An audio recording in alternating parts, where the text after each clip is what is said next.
legalisefreedom.com. Why are we here? Where do we come from? Where are we going? From the nature of reality to the future of humanity. Listen without limits. Unchain your brain. Change your thinking. Change your life. LegalizeFreedom.com.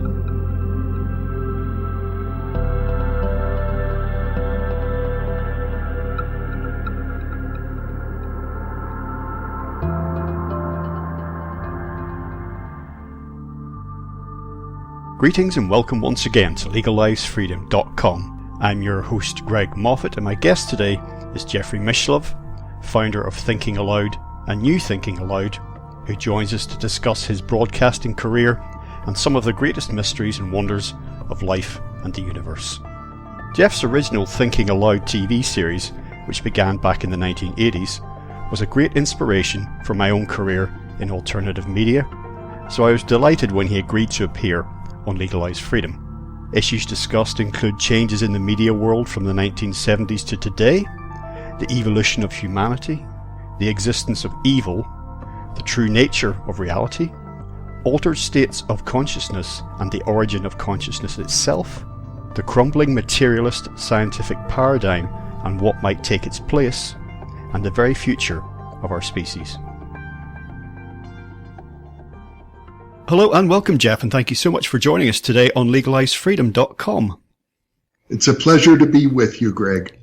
Now, Jeff, you've been broadcasting in what I suppose has come to be known as alternative media. I don't know if you care for the term or not, but you've been looking askance at all sorts of interesting topics, for decades now, and we're going to be talking a bit about your career and your approach to your work and some of the topics you've investigated over the years and some of the guests that you've had.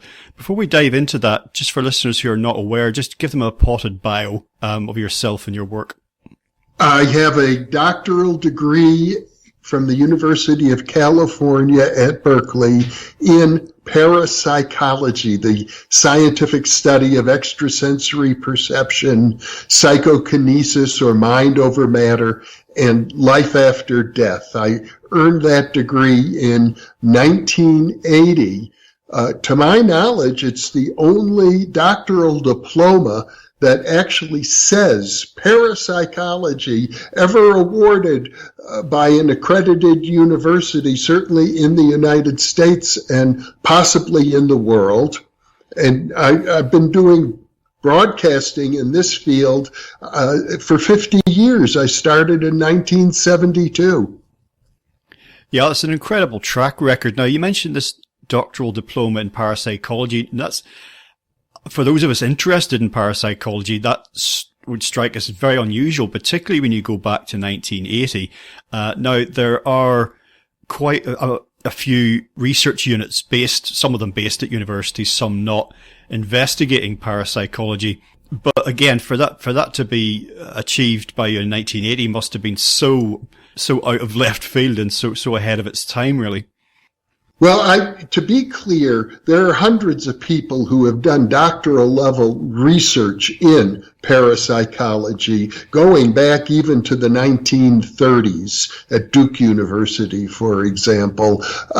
So my distinction in a way is trivial, that my diploma says parapsychology on it rather than psychology or some other discipline. And again, just to remind listeners, when we're talking about parapsychology, we're talking about psychic phenomena such as telepathy, telekinesis, remote viewing, ESP, and such like. And it also touches upon the realms of out-of-body experiences, near-death experiences. It's that general area. That's correct. Now, I also read that you teach parapsychology to, and this is very interesting too, to ministers in training. I'm quoting here from your website, ministers in training with the Centers for Spiritual Living. Now, this is a religious organization, is that correct? Yes, it used to be known as the United Church of Religious Science, and they changed their name.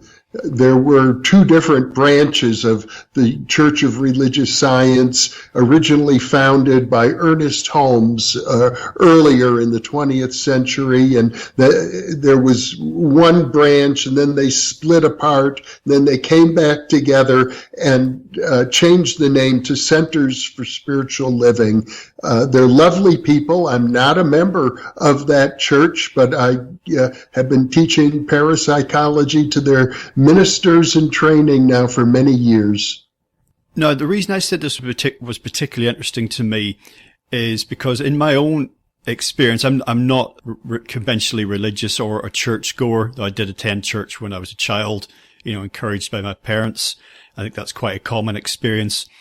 But I've found, particularly in the Anglican church here in the UK, and there's an equivalent in Ireland where I'm from. I'm not quite sure what the equivalent would be in the US, but a very Protestant, mainline, conservative, kind of vanilla sort of brand of, mainstream Christianity.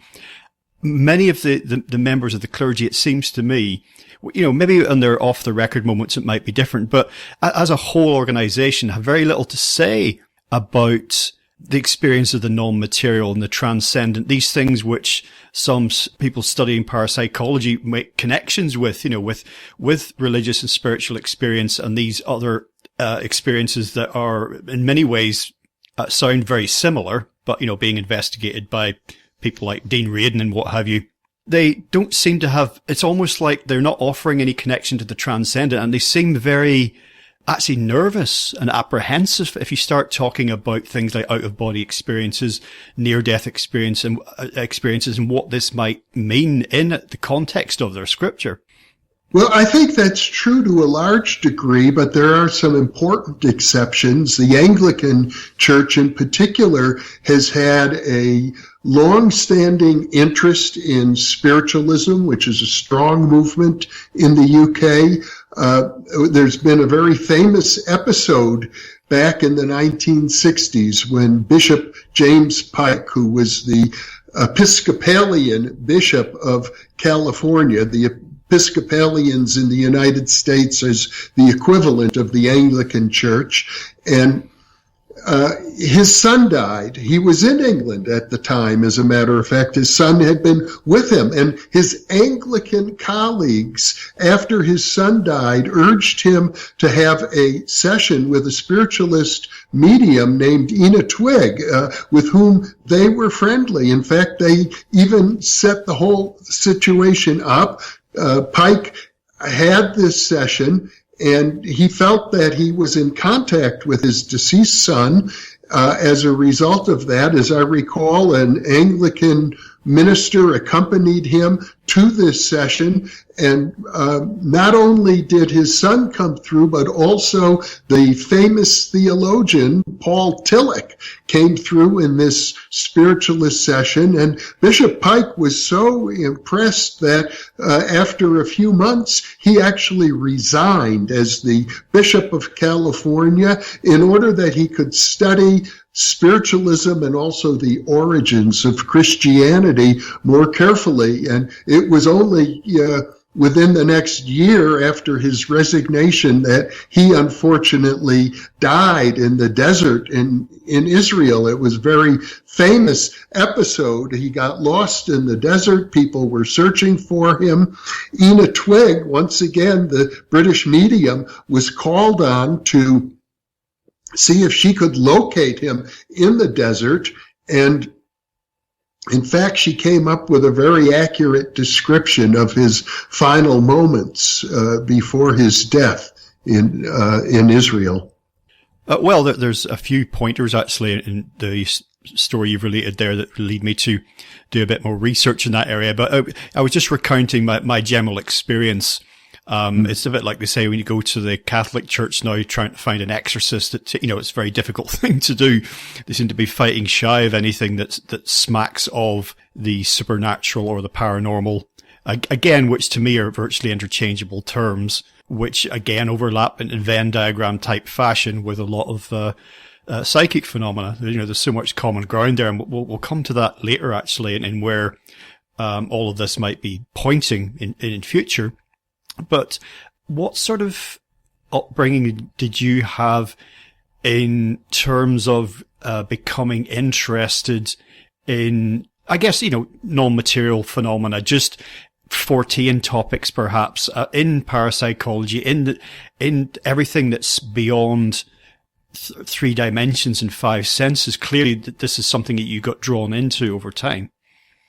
Well, obviously, we live in a very materialistic era, and it's affected even the religions. I was raised Jewish, and in a mainstream conservative Jewish synagogue in the Midwest of the United States. And it was a time when Jewish people, in the shadow of the Second World War, were trying very hard to fit in and not appear to be different from anybody else. So the supernatural was never discussed at all. But my big awakening, I suppose, occurred as a college student when I took psychedelic drugs for the first time. And that sort of opened up a whole vista to me. And I realized that, something's going on that all of my previous religious and secular education was unable to account for.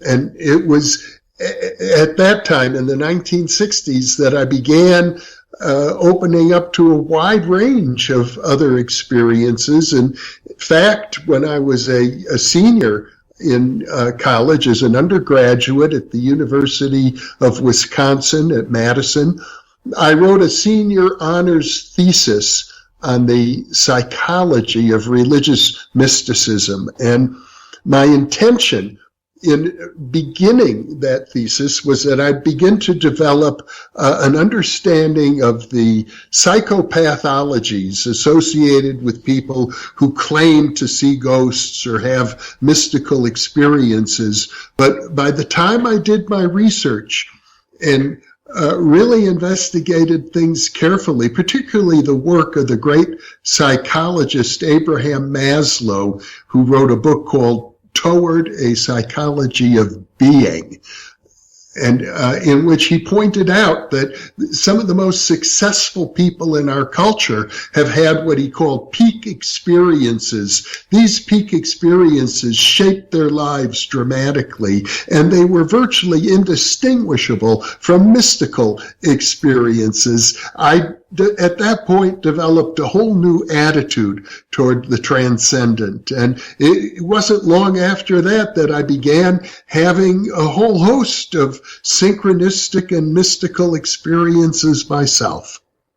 Oh, that's very interesting to hear about your journey and how it, we say changed, but how it expanded and opened out following the psychedelic experiences. The Maslow's peak experience I actually ended up reading about after I read Colin Wilson in the 1980s and his concept, faculty X, which is, again, is basically the peak experience. And I know you've had Colin Wilson on the show in the past, the late Colin Wilson, sadly no longer with us. Have you had Rick Strassman on your show?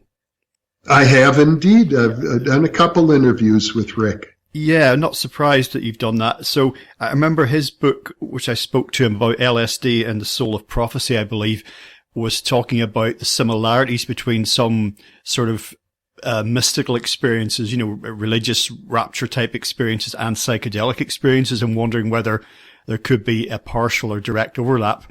So it's a very interesting area of exploration. And it's just interesting that you came away, as so many people do actually, with a changed outlook once you actually look at these things, because I'm sure you've had the experience in your life of the professional skeptic who has not and will not look at what it is that you or some of your guests are proposing. Well, it's true. I've certainly encountered various skeptics. A skeptic of the paranormal is not so different in a way from a person whose politics are different from your own, and they seem rigidly stuck to their position no matter what evidence you might show them. I think it's a factor of social psychology, that people develop opinions and then they find the facts that fit their pre-existing opinions about things. Nevertheless, I think that the dialogue, when it's possible to have a dialogue between paranormal researchers and their skeptical opponents who think there's absolutely nothing to it, very often good things come out of those dialogues, in particular improvements in the research methodologies.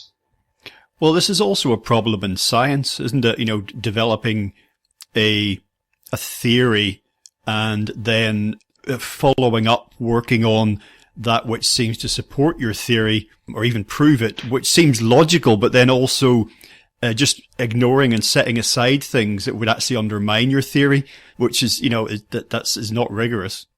It's just normal human psychology. It's amazing when you think about it that we are mammals. We are part of the ape family, and human civilization has progressed as far as it has, traveling into outer space and building cell phones and building the internet.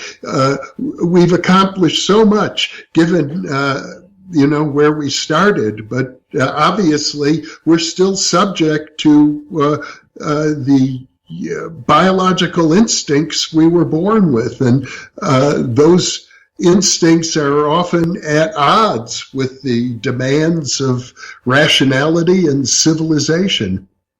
Now, speaking about your broadcasting, the original Thinking Aloud, that sort of morphed from an earlier show that you had in the mid-80s, but you mentioned starting out on that path in the early 70s. So how did you first get into broadcasting in whatever form? Well, there's an interesting story there, Greg. I was a graduate student in criminology. If you had known me 50 years ago, I was volunteering at San Quentin Prison, conducting group therapy sessions in the psychiatric unit with murderers and rapists.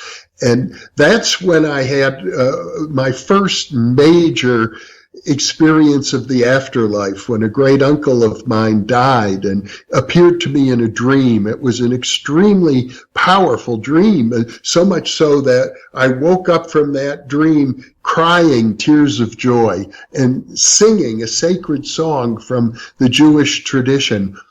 And I realized at that point that I wanted to shift from studying the negative forms of human deviance, psychopathology and crime, which you can study at almost any college or university, to studying the positive forms of human deviance, looking at creativity, intuition, psychic functioning, and mysticism. And I learned that there were almost no opportunities to do that, even at a large university like Berkeley, where I was. So I agonized over this for many, many months. And one day I knew without a doubt that the answer was going to come to me that night in a dream. And in fact, I had that dream. I dreamt that I was visiting some friends of mine in Berkeley, knocked on the door of their apartment. Nobody answered. And in the dream, I found a key, let myself into the apartment, walked into the living room, and there on the middle of the living room floor was a magazine named EYE. And as I was paging through it, in my dream, I woke up with this feeling of exhilaration, like I had the answer. However, I didn't know what it meant. So I acted out the dream. I put on my tennis shoes, ran across town 5 miles, came to this apartment, knocked on the door, and as I had dreamt, nobody was home. I happened to know that they kept the key hidden under the doormat, so I took the key, let myself into their apartment, walked into the living room, and there in the middle of the living room floor was a magazine. It was called Focus. And it was a little dream distortion, I suppose, between eye and focus. But that magazine literally brought focus to my life. It was the magazine of listener-sponsored radio and television in the San Francisco Bay Area, KQED. And as I was paging through the magazine, it dawned on me for the first time that I could pursue my interests by getting involved in the nonprofit section or segment of the media. And so I went and volunteered at the local Pacifica nonprofit radio station in Berkeley, where I was living. And they were happy to have me. They said, here, sit at this desk, and when you hear the doorbell ring, press this button and let people in the front door. So I did that. Even though I had my master's degree at the time, I was happy to do this. And within 3 weeks, I had learned how to produce a radio program. I produced my first program on you don't have to be from out of town to be psychic. Because I had local friends in Berkeley who were practitioners of various pagan traditions and were psychic. And the program director liked it so much, he said, we have a regular slot for you every Tuesday and Thursday at noon. You can host this program called The Mind's Ear. And I found myself all of a sudden sitting across the table from world-class experts, all passing through the San Francisco Bay Area on their book tours in all the areas that interested me the most. So it was with this knowledge that I had access to all of these wonderful people that I then went back to the university and created my own individual, interdisciplinary doctoral major, taking advantage of some obscure rules set up by the graduate division that if you're already a graduate student in good standing and you want to create a doctoral dissertation in an area that no department would sponsor, but you can find a few professors in different departments who are willing to sponsor you, you can create a program like that. So that's how I got started. It must have been an amazing time, really, considering it was such a different media world back then. Certain things were much better in some ways, it seems, and some things today are much easier and cheaper than they were back then. But go right back to when that first show kicked off. I mean, who were some of the early people that you spoke with that might be, if not household names, then certainly people interested in our topics would recognize? Well, it was a very exciting time. People were interested in Jungian psychology and synchronicities, and the remote viewing research being done at SRI International was just getting off the ground. And Uri Geller was coming onto the scene. And I actually sponsored a conference at the university on the frontiers of consciousness research. I invited Andrea Puharich, the person who wrote the book about Uri and who brought Uri to the United States for research purposes.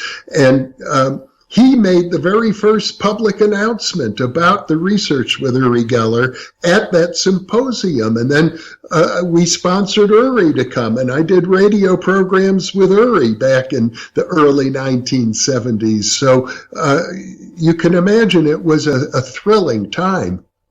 Absolutely. Fast forward to the first media content of yours that I became aware of, and this was online, YouTube uploads of the original Thinking Aloud series, which I mentioned earlier. It was a transition from an earlier show that you had a few years before that, and you sort of basically changed the name.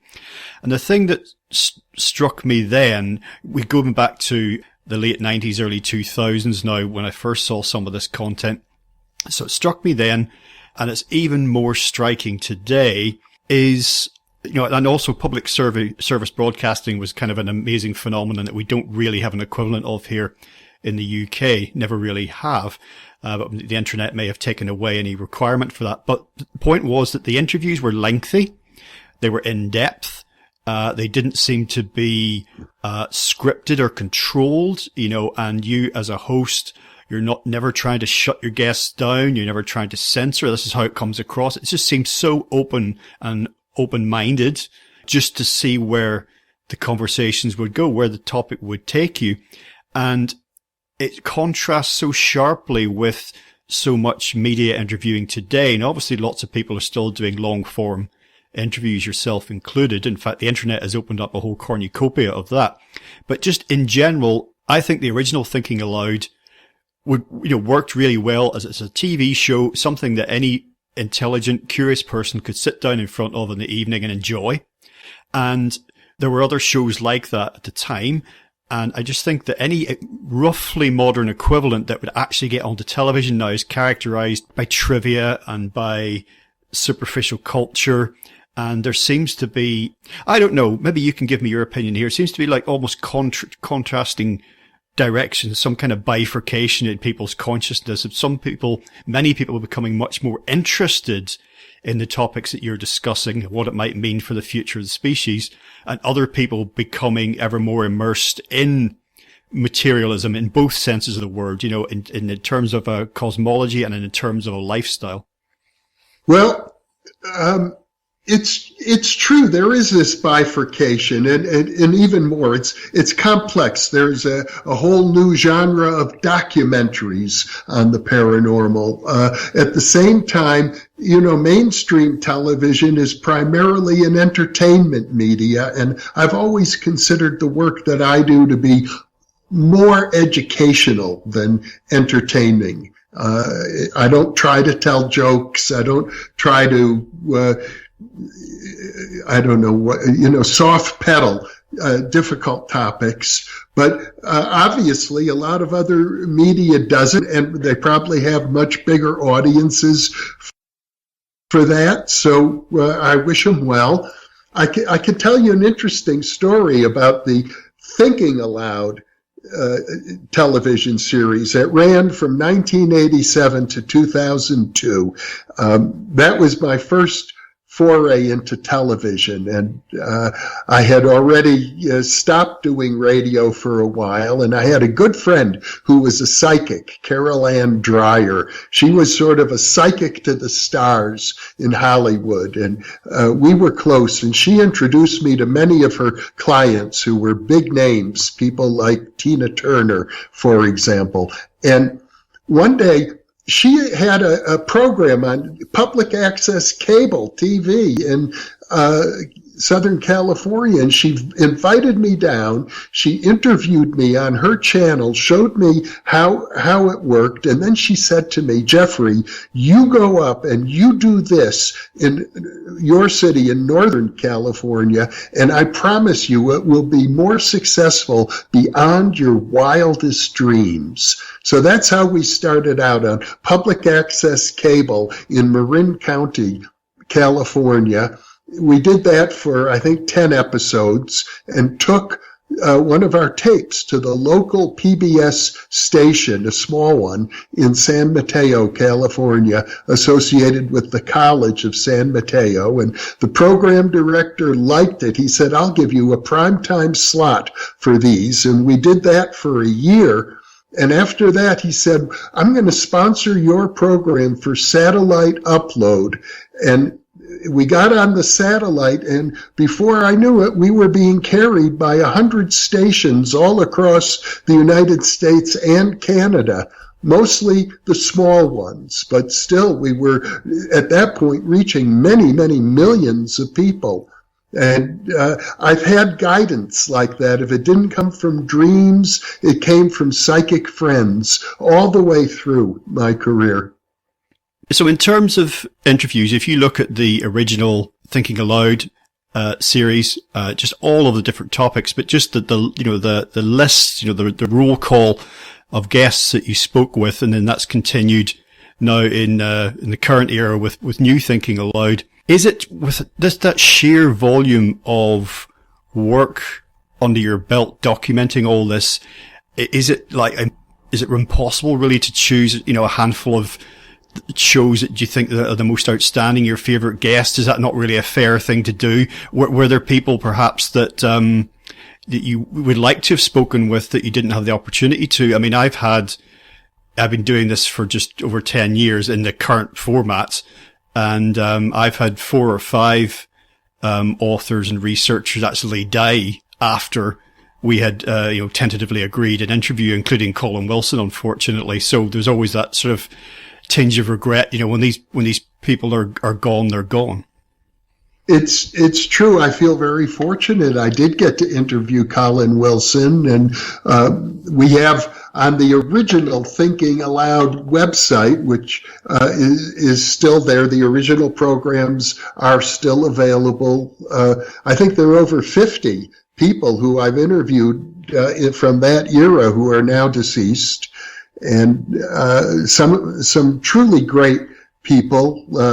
For example, Rollo May, an existential psychologist. He was an enemy of the paranormal, but nevertheless a very, very profound thinker who had to battle his own depression and came up with an understanding, and it was a pioneer in the field of what is known as existential psychotherapy based on his own encounters with depression. So that would be an example for me of one of the highlights of the people I've interviewed. And another one, a person I greatly admire who had a big influence on me and is still alive. People can still participate in workshops and seminars with her, is Jean Houston, who's written 20 or 30 books, was a pioneer in psychedelic research back in the 1960s and is still going strong.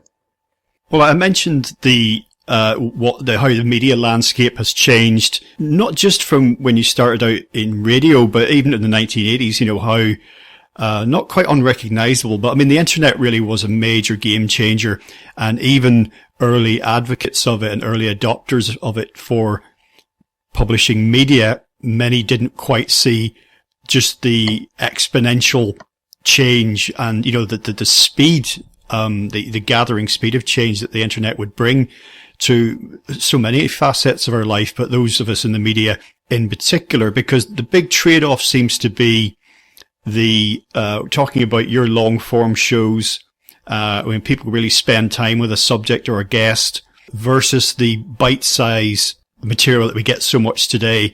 But I've been told before, oh, look, you need to your videos need to be less than 15 minutes, you know, and even then you won't get people staying for that long, but just don't even think about doing an hour plus, you know, you're wasting your time. Well, I don't find that I am. I'm doing what I enjoy. I'm doing what I want to hear. And that's, you know, I think as far as creativity goes, you know, if anyone else in the world likes what you like, then you have potentially an audience. The upside of this is the potential reach. Now, there probably aren't billions of people listening to New Thinking Aloud, but the point is that it's possible, you know, that is reachable by those sorts of numbers of people. So there is a bit of there's a trade-off, isn't there, really, as media has developed over the decades. And, you know, for a serious program dealing with the paranormal, I think we're doing pretty well. We have, at this point, over 114,000 subscribers to our channel, which, for this field, consciousness research and the paranormal, that's a big number. And these are serious listeners. And so we've reached millions of people, actually, with very serious content. That concludes part 1 of our interview. Part 2 will be available soon in the subscribers area at legalisefreedom.com. Legalisefreedom.com